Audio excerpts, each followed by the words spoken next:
I graduated as a dentist. You're earning a decent amount of money. You've got a couple of clinics. Be happy, right? When you are happy inside and you dampen that voice, one day that voice comes and shouts at you. And that's how I got out of what I was doing and doing what I'm doing now. How was that received? Most people laughed it off. If you can do so well in something that you don't like, imagine how well you could do spending your time over something you like. There's a lot of skepticism about coaching, and how did you manage to bring people onto the journey? Place where everything changes, our community. And with our community, people really value you when you give them something first. Give. You get back. In helping people with their own businesses and growing and scaling. Have you ever had any backlash of people saying, how much more money will you need? Yeah, you're going to have a few haters. Don't listen to the people whose lives you wouldn't want to have. You must have had times where you're probably thinking, am I doing the right thing? So I had the right kind of help around me. Micro, you can't see changes. Macro, you can. And if I can every 6 months say, yeah, things are moving in the right direction, then that's what I'm looking for. How have you changed? So I'm a very, very different person than I was 8 years ago. Do you know anyone who's worked their hardest, who's put everything in and it hasn't worked out for them? I don't know anyone. As well as being asked, who was your God? How many prophets did you have? What was your book? I believe we'll also be asked, why didn't you live the life I gave you to live? Why didn't you live your potential?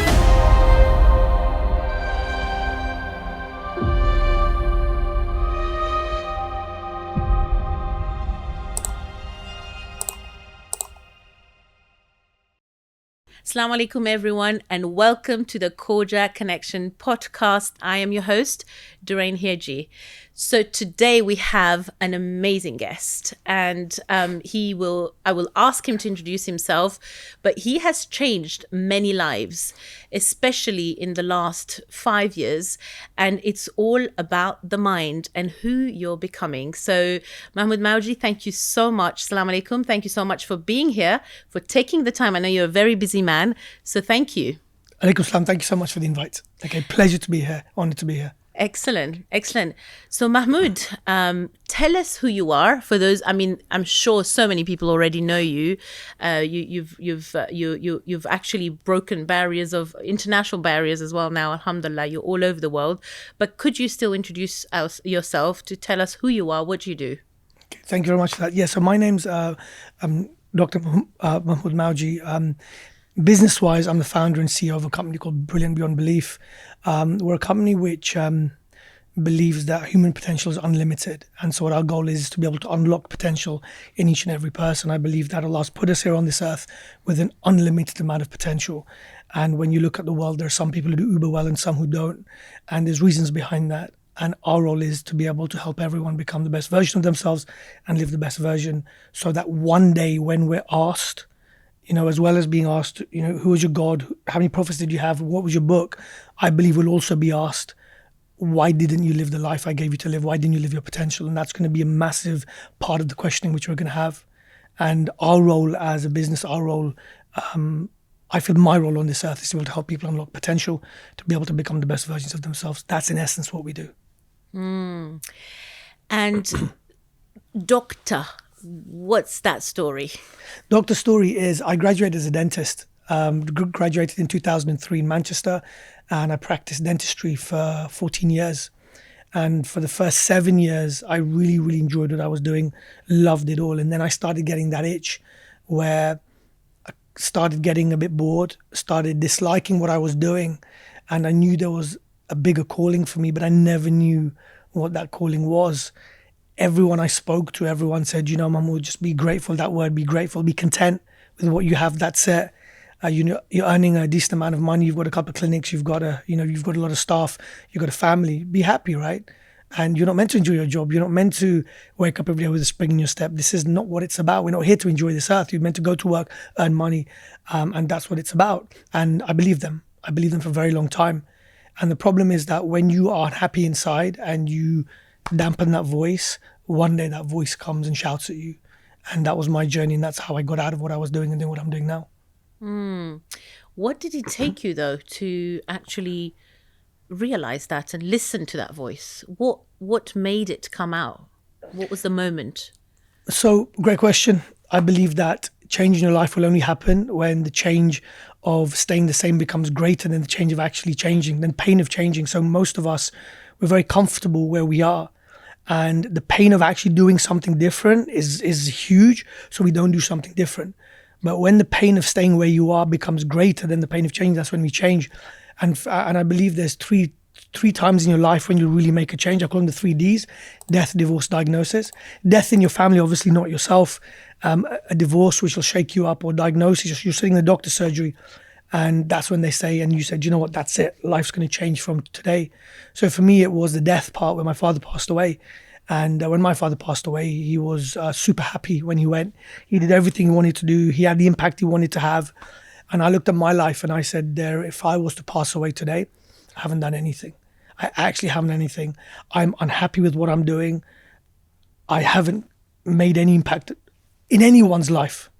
And that's the way I felt. And that's the day when I said that, you know what, things are going to change. I'm going to find a way to be able to do the things I want to. I had no idea what that was, no idea what that looked like, but I knew there was a bigger calling to me sitting in a room and fixing teeth all day. Nothing wrong with that at all. I've got so many friends, so many clients who are in the medical profession. That's cool and they love it. Brilliant. But for me, it wasn't for me. It wasn't for me. And if it wasn't for that, sometimes these big changes have to happen in your life. You know, someone has to leave for you to realize what you're actually about.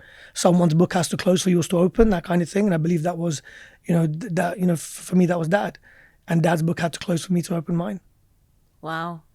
That's really profound, because actually people go 2 directions when there's a death in the family. Either they'll just go, into kind of depression, into, why me, and, that sort of victim mode. And in some cases, which seems to be your case, you kind of broke through and went on the other side and said, no, this is a calling here. There's more, something more for me here than what I'm doing. And so how then did you discover, because, dentistry, you spent how many years? 14 years. 14 years practicing, 5 years Wow. studying. So that's 14, that's about 19 years in total of my life. That's 19 years of your life that now is going to come to an end to open something new. What was the reaction of the people around you? Because, it's not easy to start a brand new life, so to speak, after having a medical certificate, practicing it, it's especially now KHOJA community, being a doctor, a dentist, an accountant, all these lawyers, all these are jobs or careers that are very sort of, yes, you're proud of it. Your parents are proud of you. Your community is proud of you. What was the reaction of the community, the reaction of the families involved, and how did you navigate through that? Great question. For me, 2 of the biggest things holding me in that career was I was a very security-driven person. I used to earn X amount at the end of every month. I knew what my outgoings were. It covered them, a bit of savings, a little bit of money for a holiday, nice car, and then life was about that. The doctor status was very important. And, when you meet anyone, the way they introduce you is by what you do, not by who you are. Mm-hmm. Very, very, especially in our community, right? And even when we introduce other people, it's like, he works for Google, or he works for Microsoft. Like, that's how we introduce people, right? So status is super, super, super important, okay? Especially for men in our community, massively important. So for me, the status of being introduced as he's a dentist, right, was a big thing.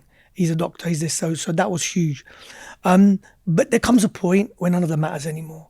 And I was so unhappy in what I was doing that I said I'd rather stack shelves in Tesco. Not there's anything wrong in doing that, but for me, I'd have rather done that than go into my day job. I used to sit outside my clinic at times and teary-eyed call my wife and say, I just can't go in. These are my clinics, my staff, my places, and they were doing well. And I said, I can't go in. I just can't do this. And that voice got bigger and bigger and bigger. When Dad passed away, yes, there's 2 ways you can go. You could either, you can go downhill or you can walk up the hill. And for me, it was, I had to find something. I knew that there was something out there. I knew I was made for more. And this conversation with Allah where I'm standing on this cliff, and I remember sitting in my dental practice at times and I used to clench my toes. I said to Allah, you know what, I'm not being ungrateful, but I'm just so flipping unhappy here. Help me get out. I don't know what that looks like. Everyone is saying, no, Mahmoud, there's no way you can earn more than a dentist doing something else. Like there's just no way, right? So don't bother. And I used to sit there and say to Allah, help me find a way. And I'm not being ungrateful. I just know there's more to me. And it's like, when you're standing on that cliff of life and Allah says jump, and you said, no, I want my parachute to open first. And Allah goes, no, your parachute only opens when you jump. And that conversation used to go in my head. But it's like that jump is scary because what happens if parachute doesn't open? What happens if you break a leg? What happens if you fall? And that's such a scary place to be, especially when you've got 3 kids, you've got a family to look after, you've got mortgage, you've got this, you've got that. So the younger you are, the easier it is because there's less on your head. But the older as such you become, and this journey for me happened when I was 38, right? So as you get older and there's more responsibilities on you, that jump becomes hard. And for me, it was super hard. And I was so, like, do you know they say as you get older, you kind of get stubborn, you get set in your ways? I was so set in my ways. And my ways were, I just knew the job, the amount of money I was making and all of that. But I was so unhappy. What made you so unhappy? I mean, one could ask that, a traumatic experience happened, or, you're saying so unhappy as if it was, what was it that made you so unhappy? Because obviously at that point you didn't know what was to come. What was that element in you? When I look back now, and a lot of the teaching which I do is derived from this journey that I've been on and from the coaching help that I've got to be able to get to where I wanted to get to, I believe that life is everything in life is based on an S curve. So if you just draw a normal S, and the initial part and that acceleration part are the fun parts in life, the parts where you're growing, the parts where you're doing things new, and that's where all the fun is. Most people think that when you get to the top, you hit the goal, you have the money, you have the spouse, you have the car. Most people think that that's the place where the happiness is going to come from. But anyone who's listening to this, normally you'll find that when you hit the goal, you look back and go, is this it? Like, what's next? And for me, I'd reached that plateau phase of my career. And most people look to you like, a lot of the people I work with right now, they're very, very well-to-do people. Yeah, they've done really well, but they know there's more in them. And their thing is the whole world looks at me and they think, wow, you've made it. And I'm inside myself thinking, oh my God, you have no idea how I'm feeling. And the typical person we're working with, that's them. They've done really well in life. And everyone looks at them and go, wow, you've made it. And they look back and they look inside them and think, no, do you know what? No one has any idea of how I'm feeling. Yeah. So it was a perception. Would you say it was a financial element as well, that you felt maybe there is more, but I don't know how to tap into that more? No, the financial part wasn't there. I could have happily taken a massive pay cut. I would have walked out of my clinics and just given them away, not even sold them, just because I wanted to get out. The money at that point, it wasn't even that. When I was younger, when I got into my career, I looked at other people, bankers, investment bankers and people like that, and I looked at the amount of money they were making, but they were also working like crazy hours. And I was like, I would work those crazy hours if I could make that amount of money. And then as my career picked off in dentistry, had a couple of clinics, the money started coming in, we were doing really well. It's like, I can't do this anymore. Like, I'm so unhappy. Like, I would rather earn a third, a quarter of what I'm earning. But if I could be happy, that's all I wanted. But it wasn't a feeling of happiness now. Now I look back and realize it wasn't happiness, it was growth. And a lot of the time we get those two confused. It's not about happiness, it's about growth. If you look at the best times in your life, the times when you look back and go, wow, there were the days when you're having the most amount of fun. You're growing the most. It's like, I look at, we may have come across people, who say, do you know what, oh man, I can't even remember where this year has gone. And there's other people who go, do you know what, oh man, every day is a drag. And as I studied that concept of time more, what I realized is that our mind is made up of little memory units. And the more memory units you have, the more richer life becomes. When we're doing something over and over and over again, there's hardly any memory units, there's one big block. So when people say the year's just flown by, what they mean is nothing new's actually happened. The year's just gone, right? But do you know, in that moment, when you're on that acceleration part, when you're on that initiation part of your growth curve, and you're doing new things, you're learning new things, you're pushing yourself, you're getting outside your comfort zone, there's so many new memory blocks forming. And you look back, like today is a Wednesday, right? And I'm like, it seems like a year, like the last 2 days, like there's so much happened. And the reason is because you're in that place where right now you're doing so many new things. Every day is different. You're meeting new people, like so many new experiences. Life is rich, right? I don't mean rich money-wise. Yes. I mean rich experience-wise, abundance-wise. And I believe that truly that's why Allah put us here, right? That if we can wake up every day feeling like that, and if we can do new experiences every day, if we can grow, if we can serve, if we can use the money we have to be able to help other people, I believe life changes. And so for me, when my father passed away, I had none of that. I was earning, but I was bored. And I was at the top of that plateau phase. And I feel that's the worst place you can be. When you're at the top over there, Everyone thinks you've made it, but inside of you, you know that. And you just don't know what to do. Because you're in your own shoes, you're in blind spot, you've got your blinkers on, and you've no idea what to do. And I was like, I don't want anyone to go through that. Or if they're there, I want to be able to show them how they can understand they're there and it's okay, and then how they can navigate out of there. So going back to my question, which is, how was that received around you? Most people laughed it off. A lot of people said I was totally silly, but not using that word, kind of different words. We won't talk about that right now. And saying most people said that you should just be grateful for what you have. Be grateful, be content with what you have. And I couldn't take that. I had the support of my family because they knew how unhappy I was, and had to take a punt. And that punt was that if you can do so well in something that you don't like, imagine how well you could do spending your time over something you liked. And for me, that was it. If I can spend 13 hours of my day doing something I hate and I'm pretty good at it, imagine if I spent 13 hours of my day doing something I liked, right? Imagine where my life could go. It's like, so what I did in the end is I sold my share of the clinic. I got out. That gave me enough money to support me and my family for 1 year. I had 1 year runway, and that was it. And I said, at least if I run out of this and I have to go back, I'd never look back and say I didn't try. Because I believe that, look, people say in life don't have regrets. I don't believe that. I believe we're all going to have regrets. We just got to choose the regrets we're happy to live with, okay? So I'm like, I could live with this. Like, I couldn't live with this regret of not having tried. But doing it, losing that money, but then it not working out, I can live with that regret. Yeah.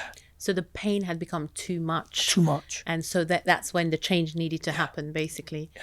Wow, excellent. And I mean, you kind of earlier talked about success, and without saying the word success, but so would you say now you're in the success business in terms of helping people with success, and what does that look for each one of us? What success means to you. When you were at the top of your game in dentistry, that wasn't success for you. Success meant something different. It's just you didn't know that was it. So talk to me about what success means. I love the question. I believe everyone will have their own level of success, their own definition of success. I believe that if we relate success to having a goal, I believe that, we've heard this saying that it's not about the goal, it's the journey, right? But where we actually break that down, for me, that becomes really, really important. That it's in life, we set goals, because when we hit them, we'll feel good, we'll feel right, we'll feel great. That's where self-esteem comes from, right? The definition of self-esteem is to feel good, feel right, feel great. And that normally comes from hitting any sort of goal. So we normally set goals that we can hit because we know that we could hit them, and when we hit them, we'll feel good. But when we hit them, what we realize is what we had fun was in the pursuit of the goal. Yeah, so it's not about the pursuit of happiness, the happiness in the pursuit of actually getting that goal, right? That's what life's all about. So the way I look at it is, what if we could have success as being something so massive, something so big, which we're never going to hit? Like, we're never going to hit. The journey of a goal isn't about hitting the goal, but it's about the character, the person that you develop on the way to get that goal. And if we can make that so big that we know we're never going to get there, but our self-esteem isn't tied up in hitting the goal, but it's tied up in the character which is going to be developed in the pursuit of that goal, I believe that's where true happiness comes from. Because everyone's happiness is through the person they're becoming, not from the person they are right now. And it's evolving that new character. So if we, for example, put it on a financial level, let's put it there, right? So say someone's earning £100,000 in their life, right? That's their, that's what they earn. And they say, do you know what? Okay, fine, I want to earn £150,000, right? They know that not much of them has to change to get to 150. Maybe a few more hours, work a bit smarter, a few more staff, maybe a new sector, a couple of new clients, whatever. Okay, we can up it by 50%. Not a difficult thing to do. And when we hit 150, it's like, okay, fine, is that it, right? What if we could set the goal of 1 million? Like, what if that became? And right now, a 100 grand person, it feels it's impossible to achieve 1 million. That's great.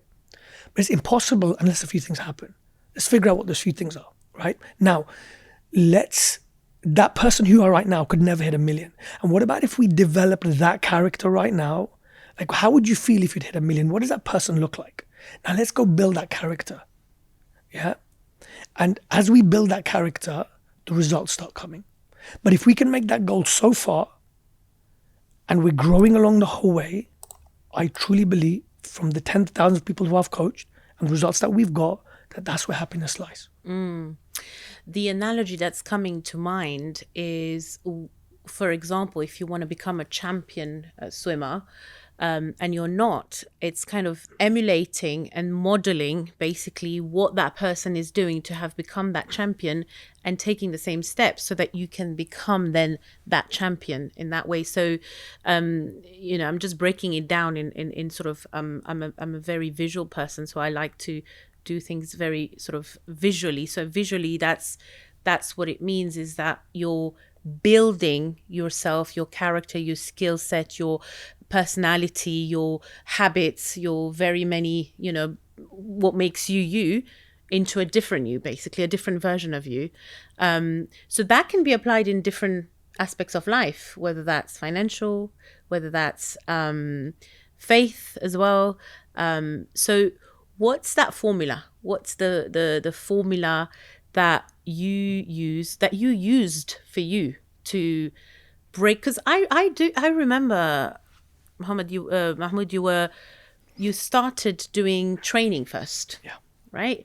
At that point, you didn't know you were going to do coaching. No. So was that the first step then for you? Was that the first step of the formula? Now you can look backward, but back then in hindsight, what would you say is the formula to start? So great question. A couple of points in there. Let me unpack them. The first bit is about the journey. So when I on the day Dad died, 15th of May 2016, I made a decision, and that decision was consciously, I made a decision that I was going to change. I was going to find a way out. There's a part of the brain called the RAS, the reticular activating system, true part of the brain, it's at the bottom of the brainstem. And what that does is that's the Google of our mind. So if you went into Google and you typed red cars, you'll find lots of red cars. Maybe you'll come up with a certain type of brand of car as well, right? And the mind's like that. There's millions of thoughts coming into the mind every single second, but the mind can't perceive them, it can't take them in. So the RAS acts like the Google of your mind. And the way the Google of your mind works is it says that I will let some thoughts through. The thoughts I let through are based on two things. Number one, what you're thinking about, I will let more of those thoughts through. And secondly, the intensity of what you're thinking about, I'll let them through. So for example, if you wake up in the morning and you say, you know what, maybe you have an argument with your spouse, or it's raining outside, bang your head or something like, today's going to be a bad day, right? Mind says, okay, fine, right? Now it's like there's 100 factory workers working in your mind. There's one foreman at the front, and he says, whatever you want, I'm going to show you.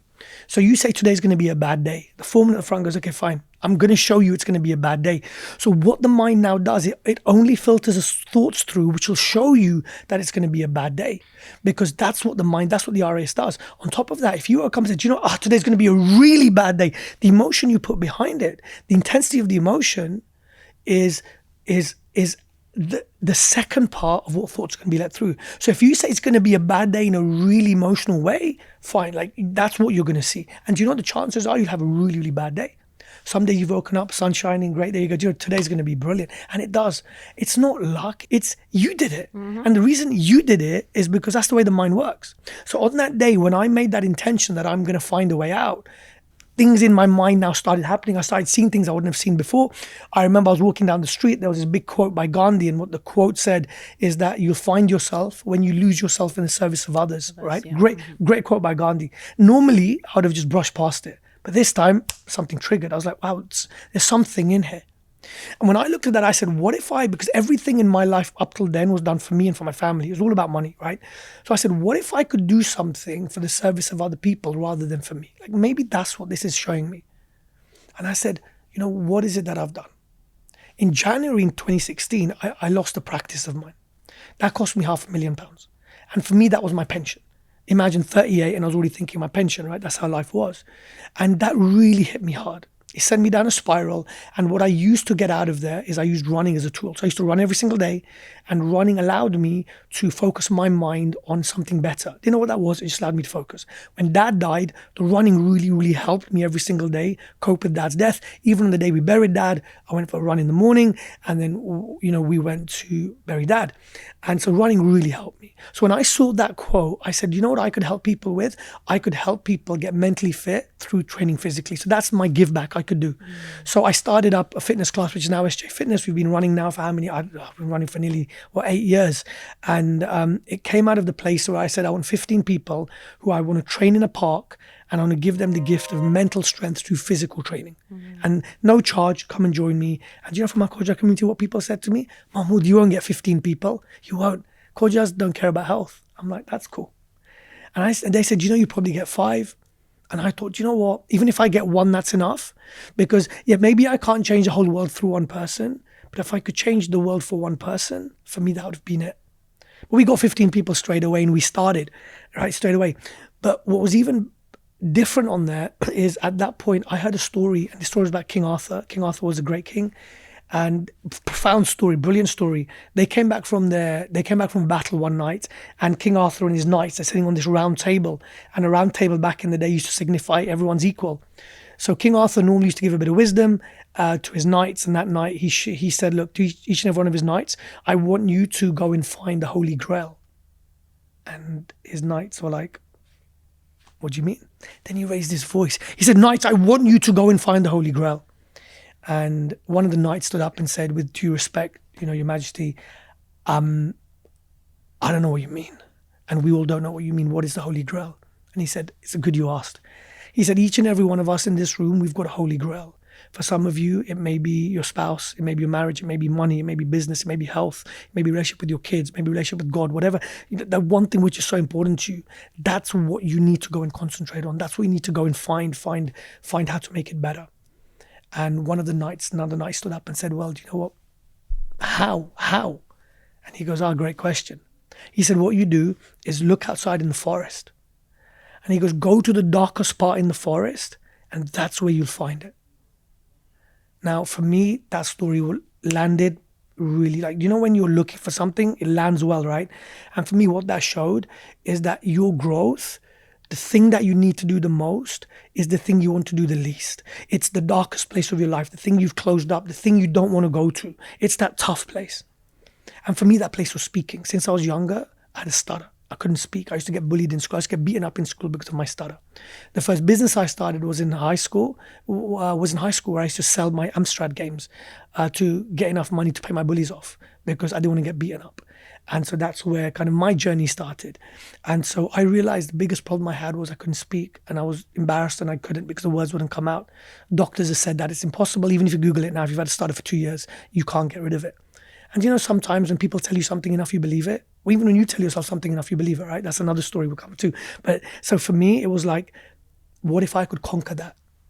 So what I started doing on those fitness classes is I started giving a pump talk for 10 minutes every time. Like, you know, like if you go to YouTube, type motivational talk, I used to give a 10-minute pump talk. And I used to prep 8 hours on the Saturday to give that 10-minute talk on the Sunday. And I did that for a whole year. I gave up every Saturday with my family and my kids for 1 year so I could get one talk done. And I used to go into the fitness class, and this is what I used to deliver. And I used to record it, put it on Instagram, put it on YouTube. And you know what? All of a sudden, like, I started enjoying it.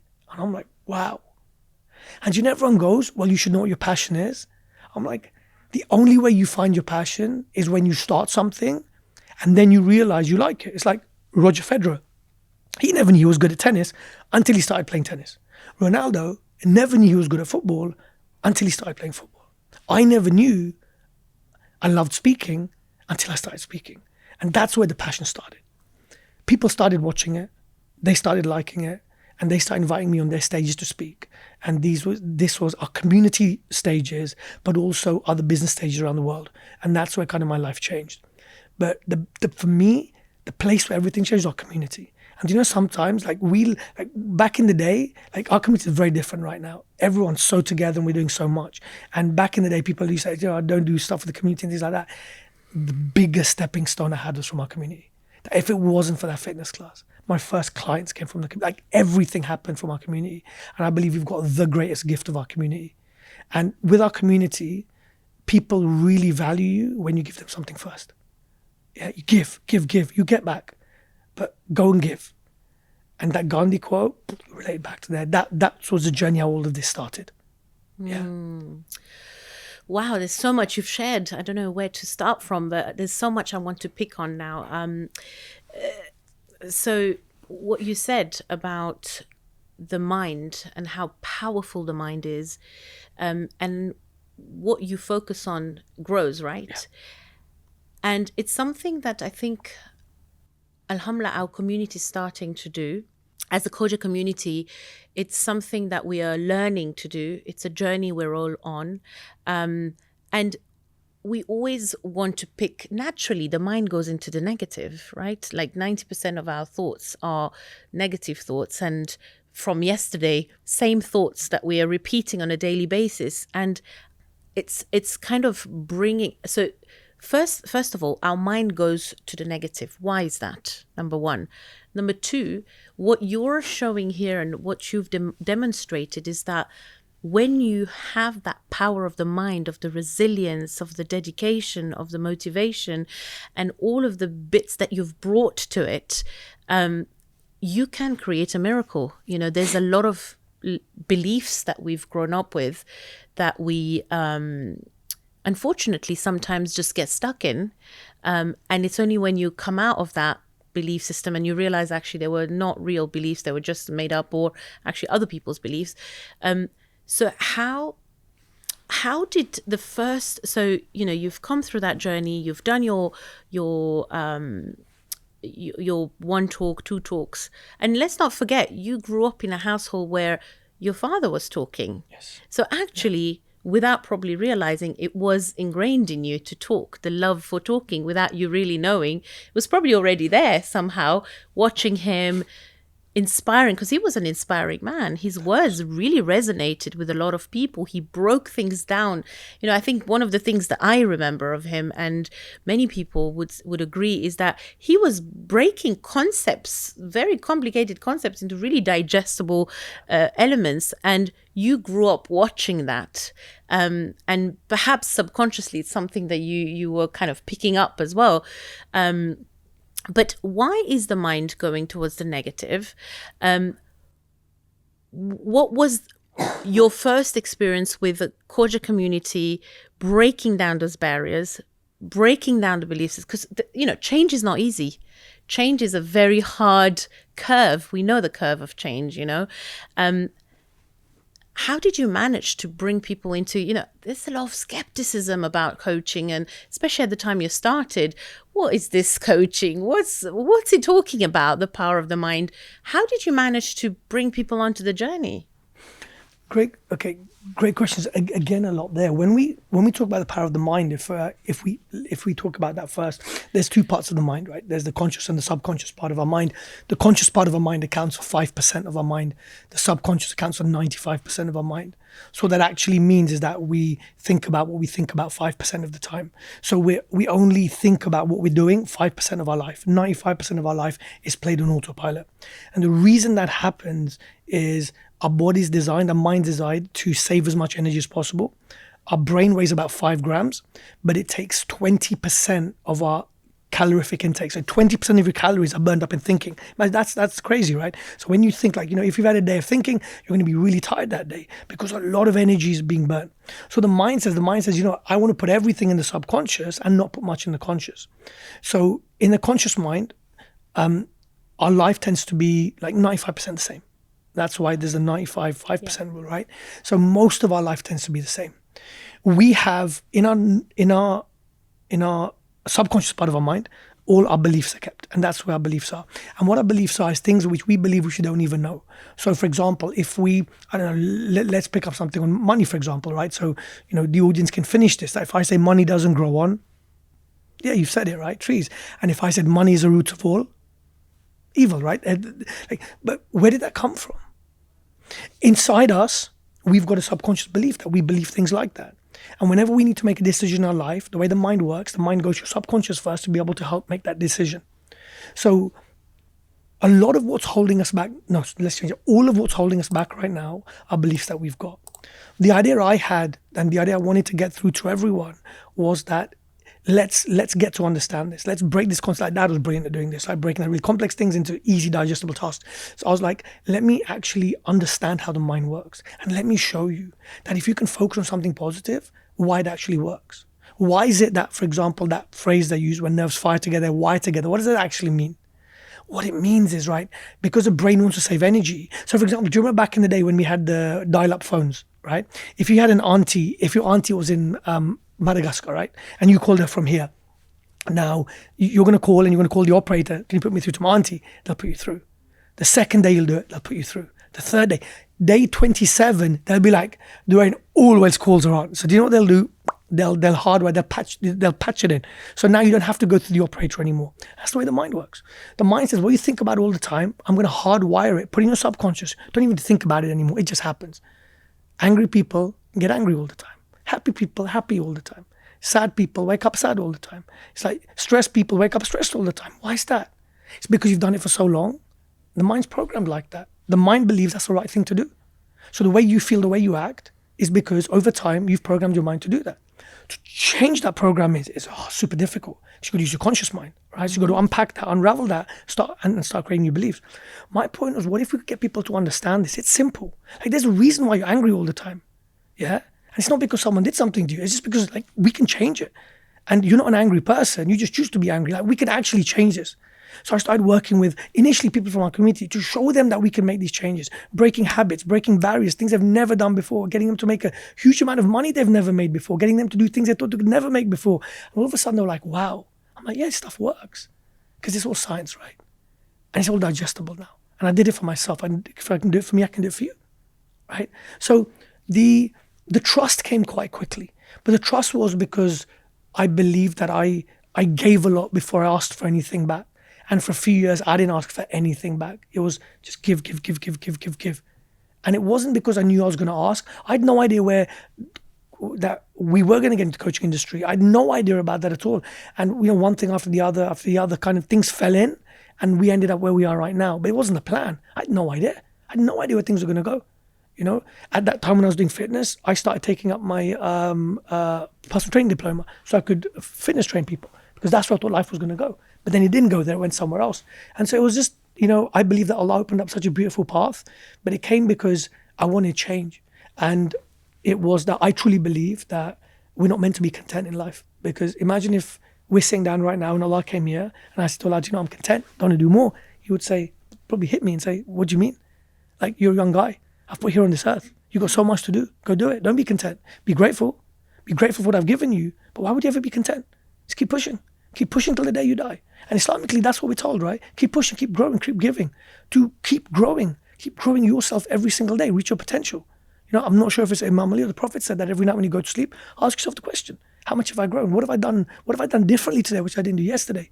And if you can ask yourself that question every day, you begin to grow. You begin to change, right? And I believe all of this is hardwired so much. The discipline part of this is hardwired in Islam so much, right? That if you want to make change, you've got to do it every single day. Like, what if Allah had said to us, what if, we've been told to pray 3 times a week? When would we have prayed? Maybe Monday, Wednesday, Friday? Probably not. We'd probably say, Wednesday, Thursday, Friday. We'd end up pushing it to the last 3 days, right? But it's not every single day, because discipline's important. And that's the way the mind works. It's repetition, discipline. So I wanted to bring that stuff to the forefront. And when we started making these massive changes, then I was like, okay, I found a way to do that. Now, what if we could implement this in business? Because there, the leverage is huge, right? Because there we could actually, create a lot of wealth for people by using these techniques. And then they can use that wealth for whatever they want, by giving, doing whatever they want. And that's where everything started with our community. Yeah. So you found the formula, which worked in fitness, obviously discipline being a main ingredient in this. And then you replicated it in business and in sort of in helping people with their own businesses and growing and scaling.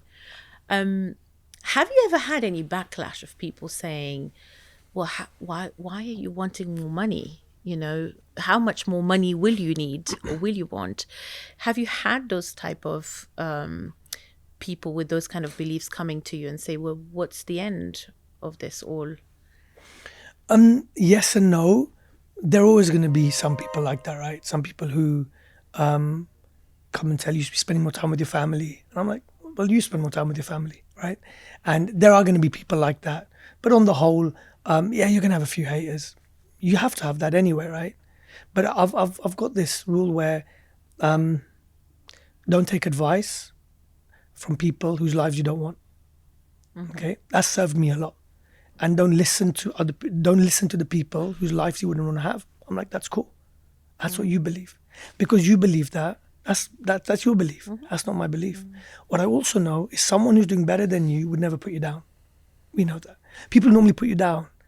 Okay, so here's the journey of life, right? That most people say as you go on this journey that, oh, you've changed. But what they actually mean is you've grown. But they don't know how to say that, right? So they say you've changed. And what it actually means is when you start to grow, when you start to become more, do more, give more, serve more, when you go on that journey, you're going to change, you're going to grow. The people around you find that very difficult for them to see you do well when they're not doing well, or you growing. So they've got two choices.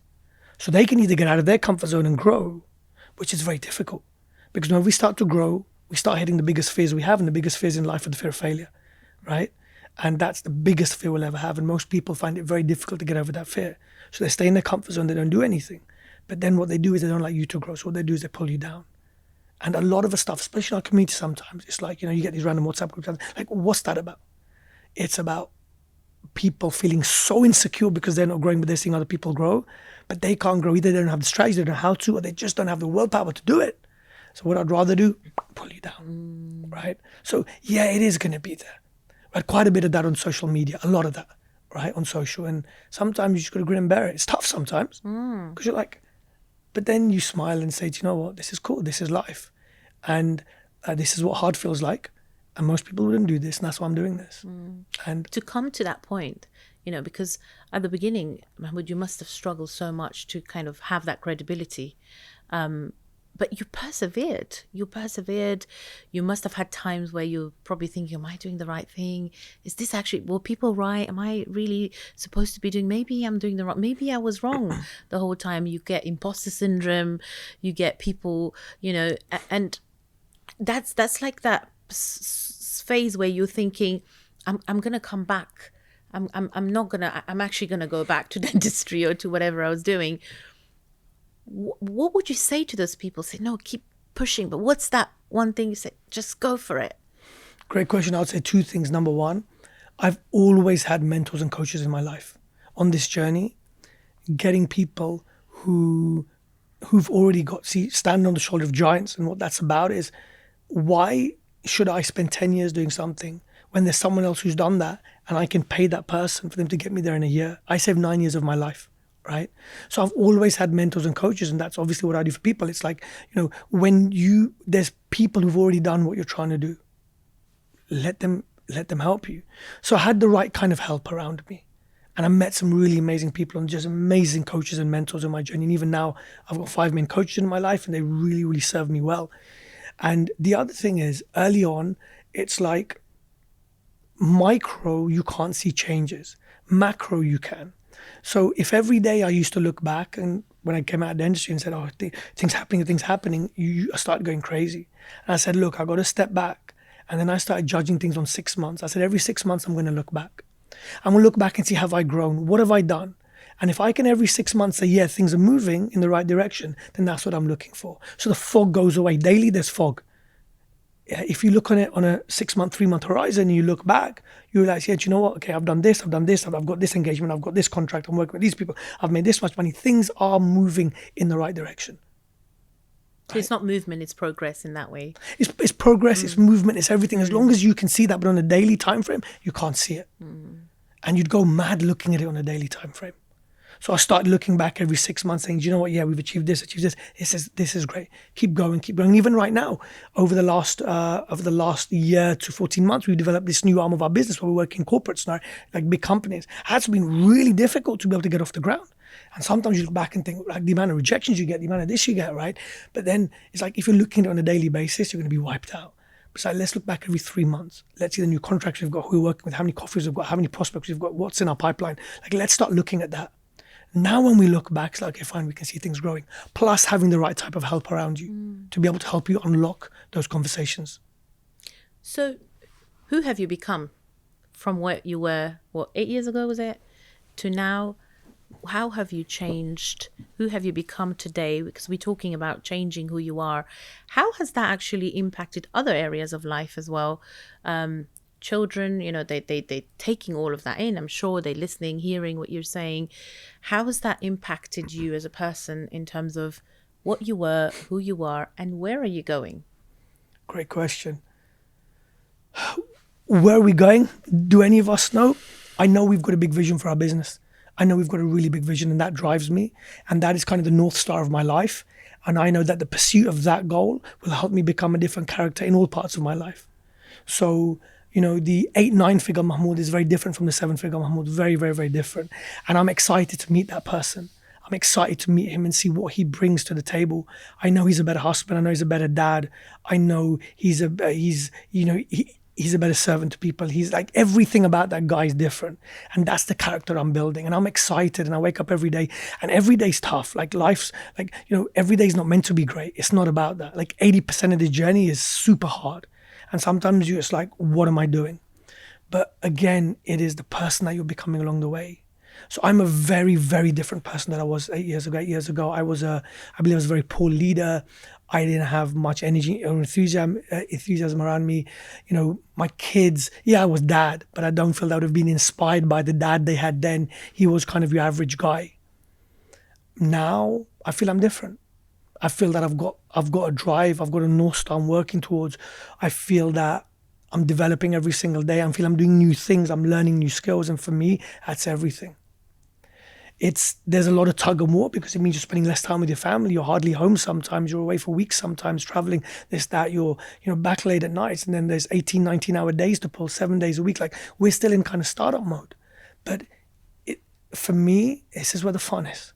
This is where the fun is, right? So, yeah, I believe I'm a totally different person. But also, I'm a totally different person to how I was 9 months ago. 9 months ago, I was a totally different person to how I am right now.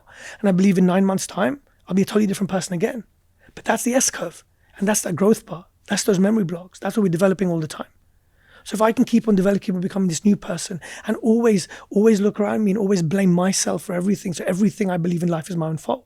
So I've got certain tenets that I live by, certain mindset tenets. And for me, number one, and this is what drives me every single day, that one of the first ones is I believe everything is my fault. Everything is my fault. And the reason I believe that is because if I take it as my fault, then I can do something about it. If I have an argument with my wife and I blame her, what changes? I can't expect her to change, can I? I can't change her. I can change me. So if I say that was my fault, I can look for things in there which I can change. The weather's everything's my fault, right? And I live by that. And some people say that's really harsh. I'm like, well, that's the kind of life I live. I'm cool with that. I don't believe life's about being happy. I believe life's about the pursuit of that, the journey of that, going towards that, but never getting there, right? I believe that I wake up every day, and I believe we have to believe the world's a good place. That right now in this world where, you know, you sit in a plane 4 hours from here, kids are being blown up, and we're watching this 24 hours a day sometimes. It's on our feed all the time. Like, it's very difficult to believe sometimes the world's a good place. But I truly believe if Allah made this world, it's a good place. Bad things can happen in a bad place. Bad things can happen in a good place, but it's a good world. And only when you believe the world is good will you then do good things in this world to make it better. So, number one, I've got to believe that. Number two, or number three, that I believe life happens for us, not to us. So everything which happens to me, there's a reason behind it. There's a gift in there. The biggest problems in our life are here to shape us. The biggest problems we have are here to grow us. And if we can take a step back, like Rumi says, is take a step back and look at you being a spectator of your problems, don't be in your problems, right? I believe that's a profound statement, but if you can really do that. But whatever problem you have, say having marriage problems, you take a step back and go, isn't that interesting? What happened there today? Rather than being in it and getting involved in it, but think, do you know what? What could I do next time to prevent this, right? So number two, believing life is happening for you all the time and not to you, because that way you can change things. Number three, that to believe that your skills, your traits are malleable, you can change all the time. Before the 80s, before the 90s, neuroplasticity, no one really understood that. But now we understand that we can develop new skills. You can create new neurons. You can create new pathways if you do things which are tough over and over and over again. So know that whatever new skill you want to learn, even if you're 80, you can do them, right? And the other 10 I live by every single day is all the hard work that we put in right now. Allah will pay us back one day later. Like later on, we'll get paid back for that. So do you know the thing, will it work? Well, you know, one of the things about being an entrepreneur is sometimes you just don't know if it's going to work. But that's because you're creating something new in the world, right? By definition, anything new has never been created. So it's working by mindsight, not eyesight. Eyesight is when you need to see something. before it happens, but mindset is when you can believe something before it happens. Anything new we're developing, anything new we're putting into this world, it's all by mindset. Now, do you know it's going to work? You don't. You've got to have faith. I believe you have faith. You work your hardest. Yeah. Do you know anyone who's done the right thing, who's worked their hardest, who's put everything in and it hasn't worked out for them? I don't know anyone. I don't know anyone like that. Yeah, as long as you've done your best at that moment, and reached the potential at that moment, and believe, like you said, that there is more. There's always more. It's just tapping into that, really. And what you said, as well, is about being above the line, always being accountable for your action and being, responsible, have that responsibility on you, rather than on somebody else. So there's a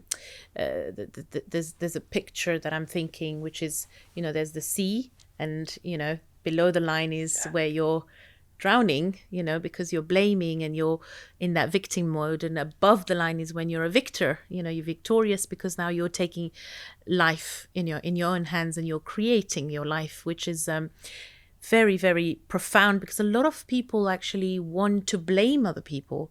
It's something that, again, is a change of mindset, that if you're going to blame everyone all the time, then you're putting that power in someone else's hand, and 100%. Your life is now not in your hands anymore. That remote control is in someone else's hands, and that's really important for us to understand as human beings. And it's actually something that's in the Quran, when Allah talks about reflection and reflecting and taking that step back to actually, like you said, looking at what's going on.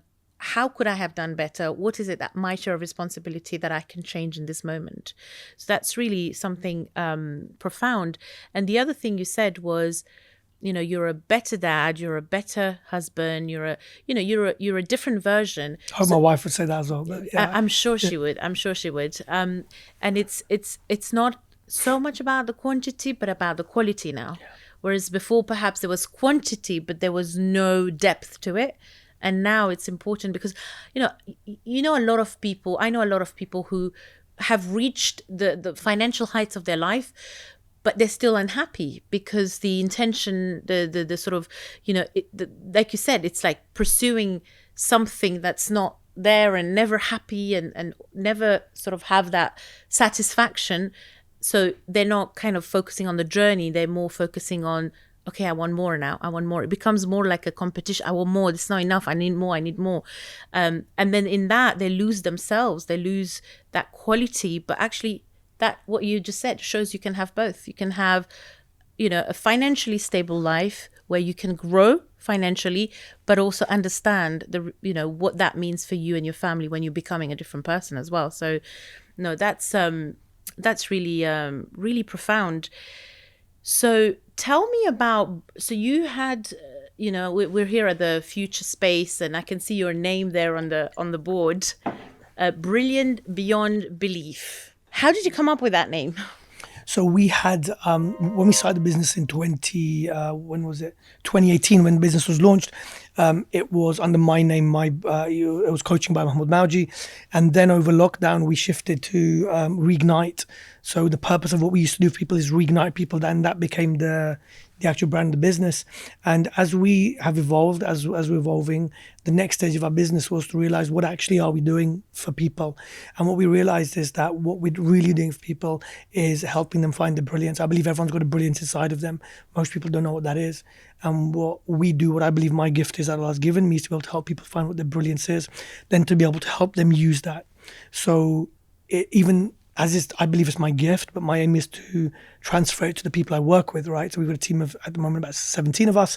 And the name for that business came from there, that we want to be able to make people brilliant beyond belief. Like, find people's brilliance and let them to shine in every part of their life. A lot of what we do is, about business, but it's about, there's no way that we can, like, whatever business strategy we give someone, if we haven't set your mind to the right thing, there's no way we can implement it. So we work with a lot of businesses, large corporations, individual entrepreneurs, but it's about unlocking people, about unlocking potential. So then Brilliant Beyond Belief came from there. Also, the name Brilliant Beyond Belief became something which I believe that I have to live by. So every day in everything that I do, I ask myself the question, am I doing this brilliantly? Like, from the way I'm dressing, the way I'm speaking, the way I'm treating my family, the way I do everything, the way I pray, like everything about that, it has to be brilliant. Because that name is stamped over here. That's the name of the business. It's on everything we do. It's what we live by. And it's got it's your motor, basically. It is. And so every single member of our team, everything that we do is like, are we brilliant at this? Like, it has to be a brilliant experience. So that word brilliance, for me, that's the word we were looking for. And you've got a very important word, which is belief. Yeah. Everything is based on belief, isn't it? Everything is about that. What you believe you'll become. Right? What do we believe at the moment about ourselves? Yeah, and back to your point, what if we could believe every day that we are that new person we're going to be? We live life like that every day, then over time we become that person. Science shows us that. Yeah.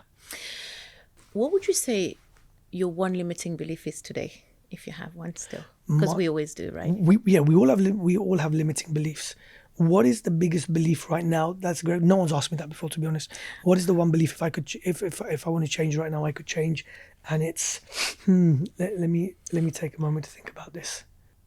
We can come back to that while you're mulling over. Yeah, let me mull over that. Why is it that these kind of thought processes that we've just discussed today is not more within our community, like within the fabric of our community? Whereas when you said it's all science is Allah at the end of the day, right? I mean, yes, through the power of science, neuroplasticity, NLP, and all of those, techniques, other people have managed to reach their potential. Sorry, not even reach, but getting to their potential, because you would never reach it until death and then beyond, obviously. But why is it that we've never actually embraced that within the fabrics of our communities, do you think? I mean, I think we're starting. I was just speaking to Umianti earlier, and how she actually used NLP within her Quran City, for example, Q City, and how she used that. But I haven't met many people who do that. Why do you think that is? I feel it's education. And I feel that one of the things that I wanted to bring along to our community worldwide was to be able to demonstrate the power of the mind that we have. And I believe that it's becoming, more people are getting to know about it right now. But why hasn't been brought up before? Maybe it hasn't been an interest of people. Maybe no one's been interested in that, to bring that to the pulpit. Maybe it's something I believe people want to hear it. And when you can break it down into a very simple way, and you can get people to do things, you can create massive changes in community. I mean, it's Islam. It is, 100%. It's like Islam is, the purpose of Islam is become the best version of yourself. Exactly. And use that version to serve the world. That's it, right? That is what religion's all about. Yeah, praying and everything, I get it. But the main purpose of religion is be the best version you can be and use that to serve other people, right? That's what the essence of Islam is. Yeah. The only way that you can become the best version of yourself is to understand yourself, self-awareness, right? Biggest gift you can give yourself, self-awareness. But how many of us actually are self-aware? How many of us actually know why we do what we do? Why do we know why we get angry? Do we know why we get sad? Do we know why we do what we do? Right? But the thing is, when you understand that, then you can begin to change it. And then if you can set a really amazing vision for your life and you understand how your mind works, two go hand in hand. I mean, it would save relationships. It would save major traumas with children. I mean, the world would be a better place. I mean, especially in our communities as well. It would be a better place if we were to kind of understand that this is Islam, actually. Yes. I mean, yes, you're applying it in the business world, in a financial sort of upscaling financially, but you apply that formula anywhere in your life and it changes everyone's life. I'm just, I was just wondering if you thought of why we've never actually put that together. But from what you said, there's two things there which I'd like to kind of unpack a little. Number one, that when we talk about the beliefs that we have in our mind, Islam puts a lot of emphasis on these stages of one's life, of a child's life. 0 to 7 is spoken about a lot, right? Science shows that between the age of 0 and 7, 0 being the third trimester of pregnancy, 7 being the age of 7, that's when the mind's working in a very different state to when you're 8 years old. Between 0 and 7, your mind's working in a hypnotic state. And that's when most of your beliefs are made. And so like if anyone who's listening to this has got a child between 0 and 7, it's the biggest gift you could ever have, because this is where you can influence them so much. You can create those beliefs in them. So if you watch the movie, for example, of the Williams sisters, right? Their dad used to write little post-it notes saying, you're going to win Wimbledon. You're going to win. He used to put on post-it notes along the bed even before they started playing tennis. And subconsciously they began to believe that. Imagine you had a child of 0 to 7, for example, and they did something wrong. And you said, you're so stupid because you did this. And then you kept saying that. But if you say it once, you're going to say it again, right, as a parent. Now, inside that child's mind, they've got a record button being pressed. And that record button records that you're stupid. It doesn't record why. It doesn't because you spilled your orange juice or you left the fridge open or you smashed the window with the ball. None of that gets recorded. What gets recorded is the same thing, you're stupid, not the because. Now that becomes a belief, because the way a belief gets put inside of you before the age of 7 is when 3 things happen. Number 1, someone says something to you over and over again. That person who says it to you is in a place of power. And thirdly, it's said loudly. So it's shouted at. It's said with emotion. That becomes a belief. We know that we've got kids right now by the age of 0 and 7. We can change that. We can create such powerful beliefs in our kids by using those same 3 tactics, but doing something in a positive way. Imagine if we sat down as parents, we said, you know what? Like, we want our child to be like this. So let's build a belief stack for our child right now while they're between 0 and 7. How great would that be? Which parent sits down and says, that's what I want to do? Like, I want to be able to build a kid who's full of confidence, full of this, full of a clock, full of like all of these kind of things, right? Which we'd want. Let me now go and build a belief stack. And every day I'm going to get my child to become that, because that's the way I'm going to speak to them. That's what Allah says, be very, very careful, right? Between the age of 0 and 7. Because like sponge, right? What does that actually mean? What it means is the brain works in that way. Yeah. But it doesn't say that. It says like, the analogy we give of a sponge. But what does that actually mean? Science backs that up, right? That's huge. Yes. And what if you've done it wrong? And now you're realizing all of that and your child is 14, 15, 17, 20. Great question. So whenever anyone comes to us right now, one of the first things we do, I want to come to the point of money as well in a moment, because I feel that's a really important point to touch on. But right now, the reason you're not where you want to be, I believe it's for 2 reasons. Number 1, you're not deserving of it yet. And most people find that very difficult to understand. That what you don't have in your life is because you're not deserving of it yet. Okay, so we've got to understand that.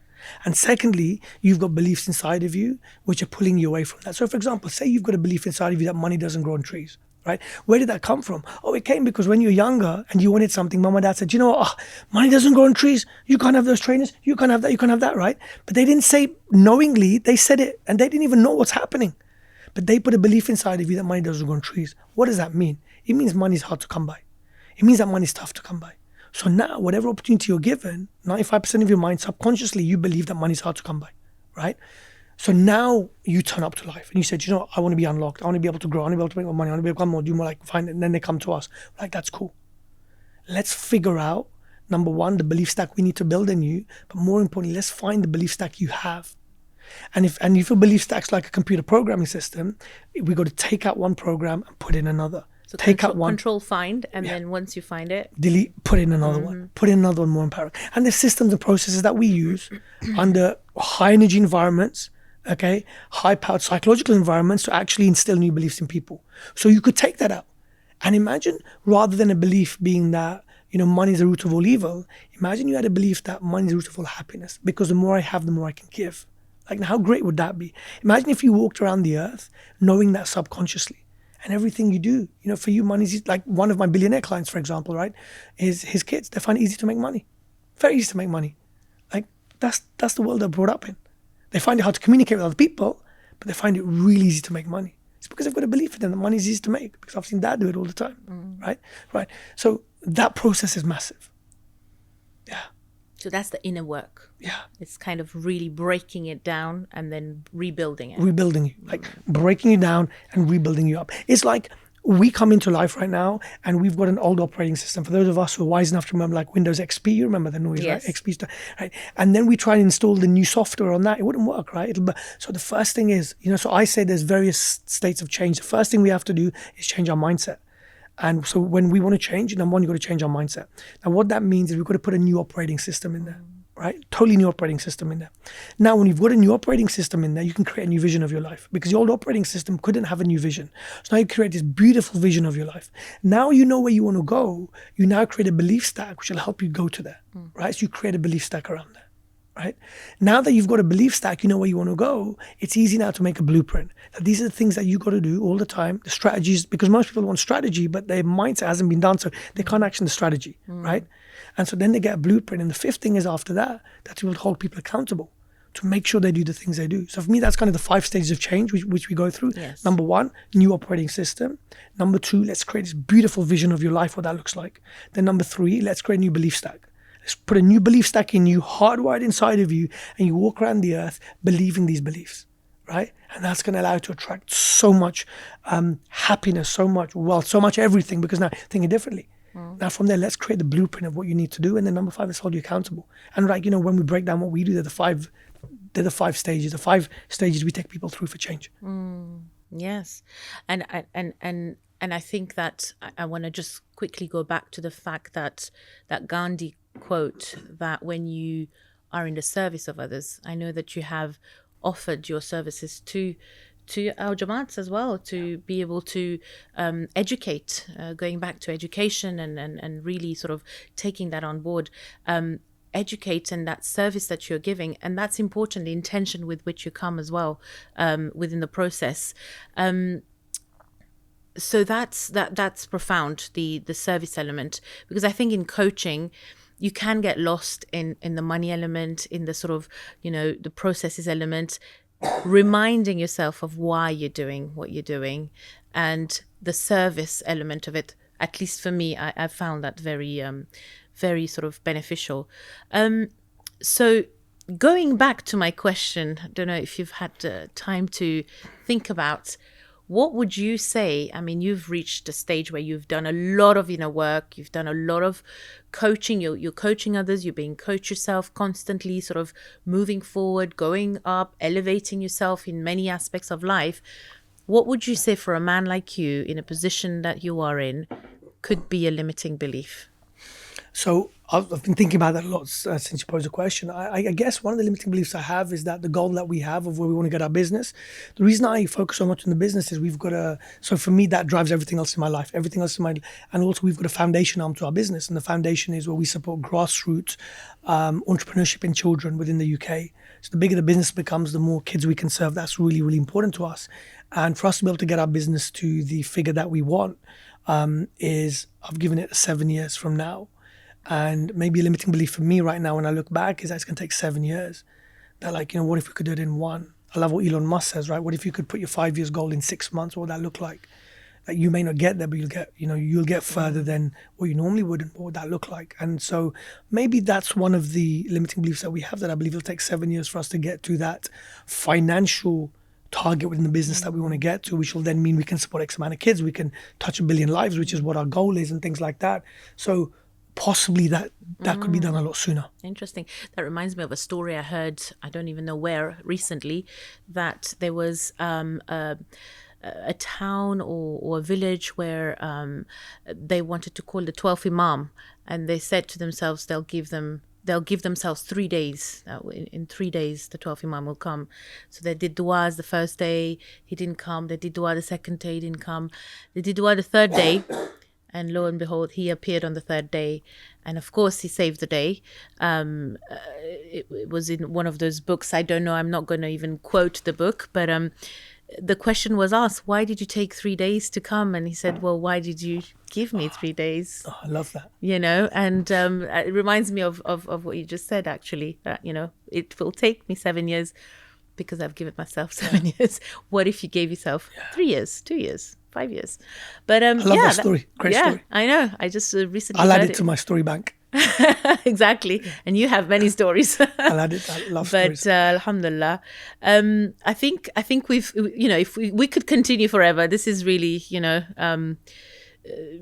music to my ears. It's amazing. I'm learning lots, and I'm hoping a lot of people are also learning so much, getting so much insights. What would you say, what would be the one message you would give to your viewers today that are struggling, something's holding them back, whether that's fear, whether that's, what other people are going to think, or anything, something that's really holding them back? If you could just say one message to them right now, what would that be? My message would be that if there's a part of you which is unhappy, if there's a part of you where you believe that there's more to you, don't shut that voice down. That would be my message. And the first thing is to acknowledge that you can do something about it, and the rest of the doors open up. wow, the doors will open up. I think once you open one door, there's so many more that open up. And it's just about being in that mode of receiving, that you just, like you said, like you did, in fact, you just opened yourself to the possibility of, and it just opened one after the other. You know, first as a fitness, then this, then that, and then finally you ended up on coaching, and so many more doors, alhamdulillah. And one last question I want to ask you, Mahmoud. As you know, our podcast is KHOJA Connection. Connection for me means so much, and I want to know what that means for you. For me, when I hear the word connection, the word which comes to mind is trust. Yeah. And it's, if we can create that trust within one another, I believe us as a community will flourish. And we can genuinely do things because we want to help the other person without anything in return. For me, that's what it's all about. So when you say that, that's what goes on in my mind. Wow. Profound. I think trust is something that we want more in our lives for everyone. We want to make the world a better place by creating those trustful moments, trustful connections, relationships, and I think that was a very good ending to this beautiful podcast. And I want to thank you from the bottom of my heart. I'm very grateful you gave me this hour today to spend with you and to learn from you. So thank you so much. Thank you so much for the invite. Thank you. Thank you very much. Assalamu alaikum, dear viewers. This is the KHOJA Connection podcast, growing through conversations. Please subscribe to our YouTube channel, press the notification button so that you can get all of our podcasts, and they are one after another amazing, exciting conversations.